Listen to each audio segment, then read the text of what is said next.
과학자들이 잠재적으로 기름 유출을 제거하는 데 도움을 줄 수 있는 새로운 미생물을 발견했습니다. 마이크로비옴이라는 저널에 실린 한 새 연구에 따르면 기름을 소비하는 미생물은 세계에서 가장 깊은 해구인 마리아나 트렌치의 남단에서 발견되었다고 합니다. 올레이 박터와 같은 박테리아가 챌린저 해안의 깊이에서 발견되었다고 합니다. 이 박테리아는 탄화수소 분자를 소비하며 원유와 천연가스 속에서 흔히 발견되는 것으로 알려져 있습니다.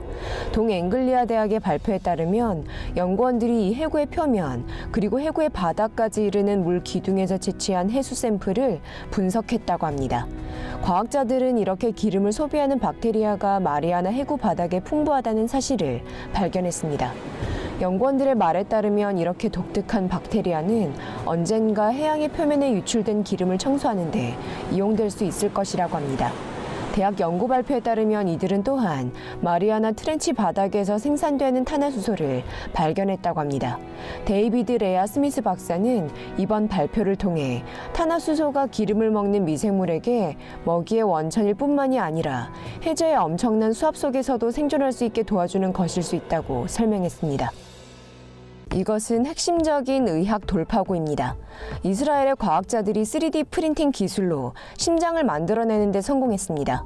Advanced Science에 발표된 한 연구에 따르면 텔아비브 대학 연구원들이 3D 프린팅 기술 그리고 인간 조직을 이용하여 심장 하나를 만들어냈다고 합니다. 처음에 과학자들은 참가자들로부터 지방 샘플을 추출했고 이후 이를 세포 및 비세포 물질로 나누었습니다. 이후 연구원들은 이 세포 물질을 가지고 줄기세포로 바꾸었는데 이 줄기세포는 궁극적으로는 심장세포가 됩니다.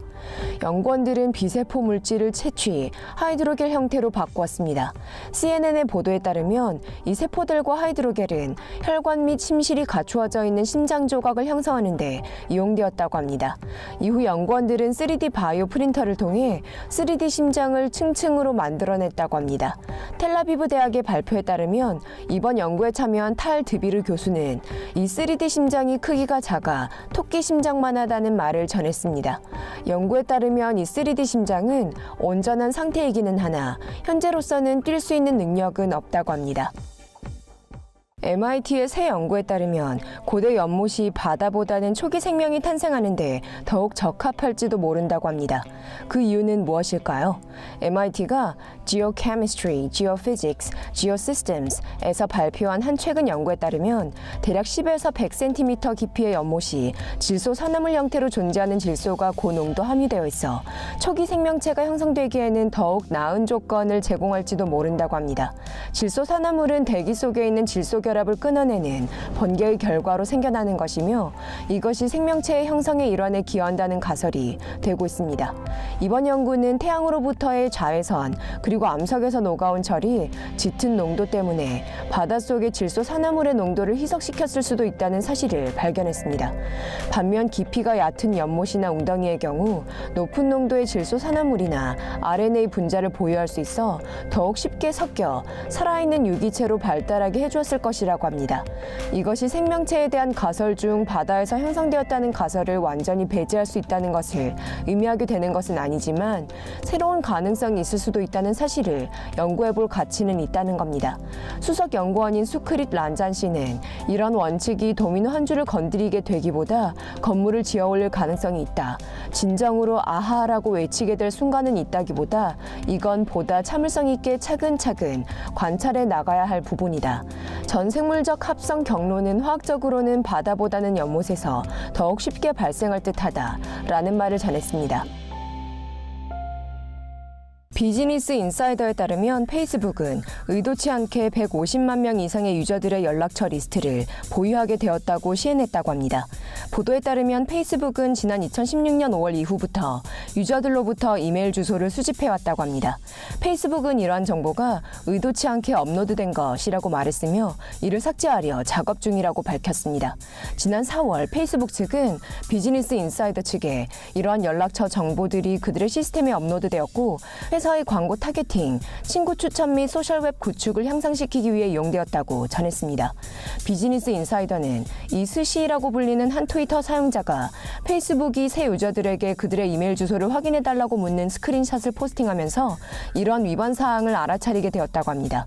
트위터에서 이 스시는 정말 형편없는 생각이다. 더 가다가는 알려줘서도 안 되는 패스워드까지 낚아가겠네 라고 트윗했습니다.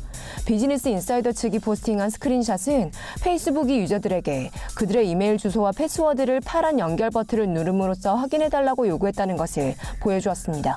이 버튼을 누른 이후 유저들은 페이스북이 그들의 연락처를 가지고 간다고 알리는 팝업을 보게 됩니다. 이러한 과정은 중간에 그만두거나 취소할 수 없습니다. 페이스북은 현재 이러한 사생활 위반 사항에 영향을 받은 유저들에게 통지하려고 하고 있으며 150만 명의 계정으로부터 수집한 모든 연락처를 삭제하려고 하고 있습니다. 그러면서 성명서를 통해 페이스북 측은 우리는 이러한 문제를 고쳤으며 연락처가 수집된 사용자들에게 통지를 하고 있다. 사람들도 또한 페이스북 설정에서 그들이 공유한 연락처들을 검토할 수 있다. 라는 말을 전했습니다. 역사적인 달 착륙도 벌써 50년이 지났는데요. 현재 과학자들은 인류에게 있어 다음 도약이 어떠할지 기대하고 있습니다. 미국의 건축회사인 솜은 European Space Agency 그리고 MIT와 협력해 문 빌리지라고 불리고 있는 최초의 자급자족 인간 달 정착이라는 컨셉을 만들어냈습니다. 솜이 발표한 바에 따르면 이 달마을은 달의 남극 근처에 위치한 분화구의 가장자리에 지어질 것이며 달에서 1년 내내 끊임없이 태양빛을 공급받을 수 있습니다. 이러한 마을은 물과 얼음이 저장되어 있는 분화구에 위치하게 되죠. 이곳의 물은 마을 내의 교통과 산업활동을 위해 로켓 연료와 호흡을 위한 공기를 만드는 데 이용될 수 있을 겁니다. 각각의 모듈은 부풀릴 수 있으며 기밀 구조의 통로로 서로 연결되며 최대 4층 높이가 됩니다. 여기에는 작업장, 주거시설 및 생명지지 및 환경 시스템이 표토로 만들어진 보호막 안에 지어집니다. 이 기지는 극적인 온도, 발사체들, 그리고 달 먼지 및 태양 방사로부터 보호 기능을 합니다. 우주 광팬 여러분들, 그래도 아직 너무 흥분하지는 마세요. 이런 우주 탐험 계획은 2050년 이후에나 시작될지도 모르니까요. 어쨌든 인간이 달에 다시 간다니 이것만은 확실히 신나는 일 아닌가요? 맥도날드가 안 그래도 단순한 그들의 메뉴를 단순화하고 있다고 발표했으며 쿼터 파운더 버거를 개선하는 데 초점을 두기 위해 수제 버거 아이디어는 물 건너갔습니다. Nation's Restaurant News에 따르면 심야 뉴스의 종류를 줄이겠다고 최근 발표한 뒤 맥도날드의 프리미엄 라인의 버거들에게는 안녕을 고해야 될 때가 왔다고 합니다. CNN에 따르면 시그너처 수제 레시피 라인이 제거될 것이라고 하는데요. 없앤다니 애초부터 시그너처가 아니었나 보죠. 지난 몇 달간 맥도날드는 새로운 버전의 클래식 쿼터 파운더를 선보였었는데요. 이제 베이컨 하나를 얹을 수 있고 딜럭스 버전으로 양상추와 토마토를 얹으실 수 있습니다. 이 둘 다 원래는 신선한 소고기로 만들기로 되어 있었죠. 맥도날드는 분석가들에게 맥도날드는 메뉴와 가게 운영의 복잡성을 줄이기를 원한다고 전했습니다. 복잡성이요? 지금 우리 맥도날드에 대해 이야기하고 있는 거 맞죠? 메뉴에 새로 추가되는 것은 하루 종일 먹을 수 있는 아침 메뉴인데요. 신선한 소고기와 프리미엄 샌드위치 메뉴들이 드라이브스루에 차들이 북적이게 만들어왔죠. 그러니까 쿼터 파운더가 여러분들을 구하러 옵니다. 그런데 이거 가지고 충분할까요? 버즈피드는 그들이 광고 사기와 안드로이드에 초점을 둔 디지털 시장에서 사용자들의 허용을 남용하는 일을 저지른 중국의 앱 최소 6가지를 발견했다고 보도했습니다. 이들 앱은 디유그룹의 일부이며 이 그룹은 중국의 대기업 바이두의 파생기업입니다. 그러나 버즈피드는 이 모든 앱이 그들의 진짜 정체성을 숨기고 있으며 엄청난 양의 유저 데이터를 수집한 뒤 중국으로 돌려보내고 있다고 보도했습니다. 광고 사기 연구기관인 체크포인트 그리고 메소드 미디어 인텔리전스 측은 이러한 앱들이 코드를 이용 사용자들이 모르는데도 광고를 자동으로 클릭하게끔 한다는 사실을 발견했다고 합니다. 이렇게 하면 더욱 많은 수익을 창출할 수 있죠. 이 앱들은 유저들이 열지도 않았는데 이렇게 할 수 있습니다. 그 6개의 앱들은 바로 Selfie Camera, Total Cleaner, Smart Cooler, RAM Master, A10 Flashlight, and Omni Cleansers입니다. 구글은 인기 있는 중국의 앱들을 제거하고 구글 시스템을 가지고 노는 나쁜 의도를 가진 개발자들을 예방하기 위해 더욱 많은 직원들을 고용해 앱을 평가할 것이라는 성명서를 발표했습니다. 그러나 버즈피드 뉴스의 분석가인 리차드 크레이머 씨는 광고 사기는 중국에서는 흔히 있는 일이라 이를 예방하려면 구글이 훨씬 많은 노력을 해야 할 것이다. 이런 문제를 무시할 수도 거부할 수도 없다라고 전했습니다. 우주의 첫 분자가 발견되었습니다. 네이처에 실린 한 새 연구에 따르면 미 항공우주국이 우주에서 형성된 최초의 분자를 탐지했다고 합니다.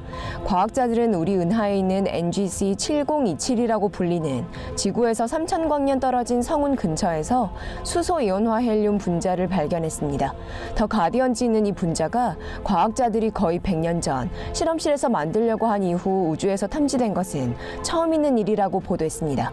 미 항공우주국 언론 발표에 따르면 소피아라고 불리는 천문대를 이용해 이 분자의 위치를 파악했다고 합니다.